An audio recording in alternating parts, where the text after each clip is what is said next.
kelompok 4 dengan dosen pengampu Bapak Wafi, mata kuliah Biokimia Pangan. Di sini kita akan mempresentasikan atau menjelaskan tentang vitamin K. Tapi sebelum itu, izin memperkenalkan diri, nama saya Mutiara Hairunisa dengan NIM 124350092. Perkenalkan, nama saya Fadila Numayangsari dengan NIM 124350008. Perkenalkan, nama saya Naila Syakira Ramadhani dengan NIM 124350062. Perkenalkan, nama saya Davina Dwi dengan NIM 124350080. Perkenalkan, nama saya Mauludia Putri Maharani dengan NIM 124350098. Perkenalkan, nama saya Dana Mutiara dengan NIM 124350056. Langsung aja kita ke pembahasannya. Assalamualaikum warahmatullahi wabarakatuh. Perkenalkan, kami dari kelompok 4, mata kuliah Biokimia Pangan. Di sini kami akan mempresentasikan vitamin K dengan dosen pengampu Bapak Wafi Adizara Muzaki, STP MSc. Selanjutnya, pada vitamin K, kami akan membahas tentang definisi, jenis vitamin K, sifat-sifat vitamin K, sumber vitamin K, kebutuhan dan fungsi dari vitamin K, serta kelebihan dan kekurangan mengonsumsi vitamin K. Vitamin K adalah kelompok vitamin lipofilik dan hidrofobik yang dibutuhkan untuk modifikasi pasca translasi dari berbagai macam protein, berperan penting dalam pembekuan darah, kesehatan tulang, dan metabolisme kalsium. Vitamin K memiliki dua jenis, yaitu vitamin K1, phylloquinone, yang terdapat banyak pada sayuran hijau. Yang kedua ada vitamin K2, menaquinone, yang dihasilkan bakteri usus dan terdapat pada pangan fermentasi.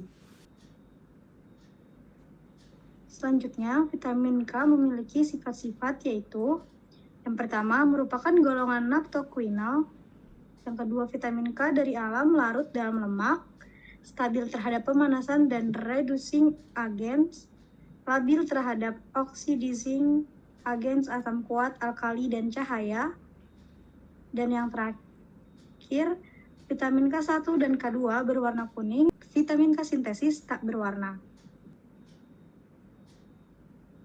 Sumber pangan vitamin K, yang pertama vitamin K1 atau phylloquinone, terdapat pada sayuran hijau gelap yaitu bayam, kale, brokoli, sawi, dan selada. Lalu pada minyak nabati terdapat minyak kedelai, minyak canola, minyak jagung.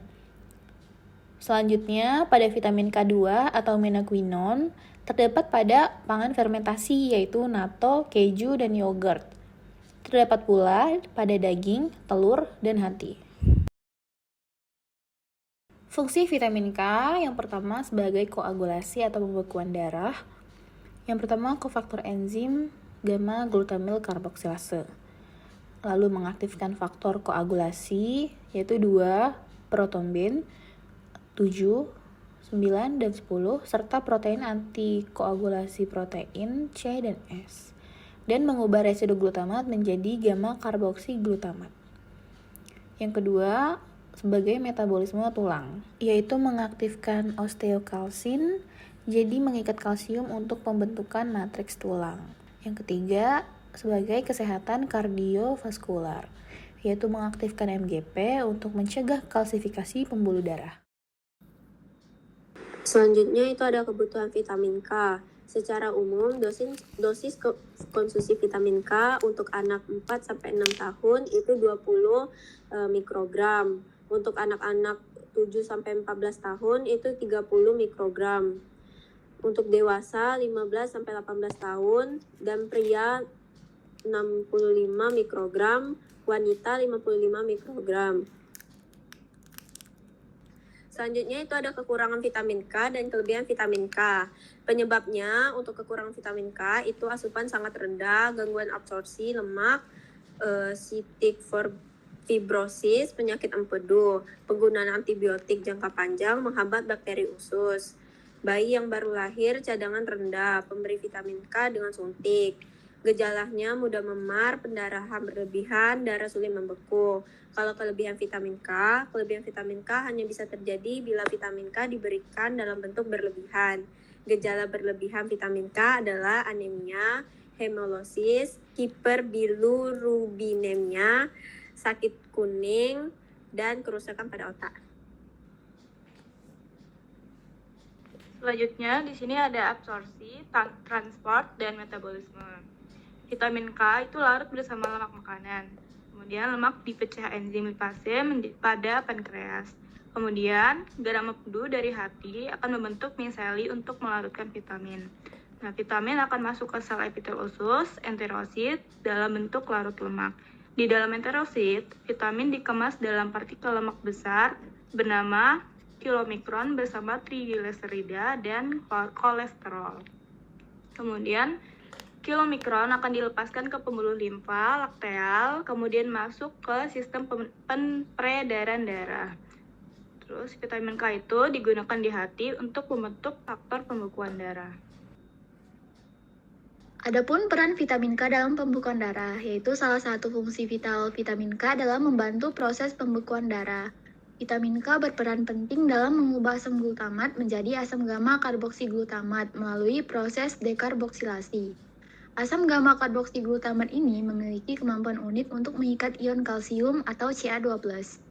Proses pengikatan kalsium ini sangat penting karena memungkinkan faktor-faktor koagulasi golongan protrombin, seperti faktor 2, faktor 7, faktor 9, dan faktor 10 untuk tertarik dan berkumpul di tempat di mana fibrin clot atau gumpalan fibrin sedang dibentuk. Dengan kata lain, vitamin K memastikan bahwa faktor-faktor pembekuan darah dapat bekerja secara efektif di lokasi perdarahan untuk menghentikannya. Adapun mekanisme pembekuan darah yaitu dari trombosit pecah menjadi trombosiplastin dan menjadi trombin yang mengikat ion Ca2+, kemudian menjadi fibrin. Dan fibrinogen bisa menghasilkan fibrin juga. Namun, trombin juga bisa dihasilkan dari protombin yang ditambahkan vitamin K di hati. Adapun kesimpulan yang telah kita dapat yaitu vitamin K adalah kelompok vitamin lipofilik yang esensial untuk modifikasi protein pasca translasi. Berperan penting dalam pembekuan darah, kesehatan tulang, dan metabolisme kalsium. Terdapat dua jenis utama, yaitu yang pertama ada K1 atau piloquinone dari sayuran hijau dan K2 atau menaquinone dari bakteri usus dan makanan fermentasi. Vitamin K larut dalam lemak, stabil terhadap panas, tetapi rentan terhadap oksidasi dan kondisi ekstrim lainnya. Sumbernya itu meliputi dari sayuran hijau, minyak nabati, makanan fermentasi, daging, dan telur. Fungsinya meliputi koagulasi darah, metabolisme tulang melalui aktivasi osteocalcin, dan kesehatan kardiovaskular melalui aktivasi MGP. Kebutuhan hariannya bervariasi berdasarkan usia. Nah, kekurangannya dapat menyebabkan masalah pembekuan darah, sementara untuk kelebihannya jarang terjadi tetapi berbahaya.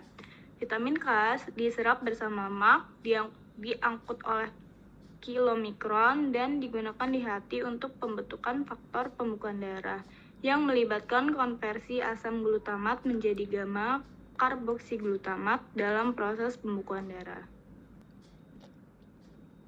Demikian presentasi dari kami, kurang lebihnya mohon maaf. Kami ucapkan terima kasih. Sekian video pembahasan dari kami. Lebih dan kurangnya kami mohon maaf. Sekian, terima kasih.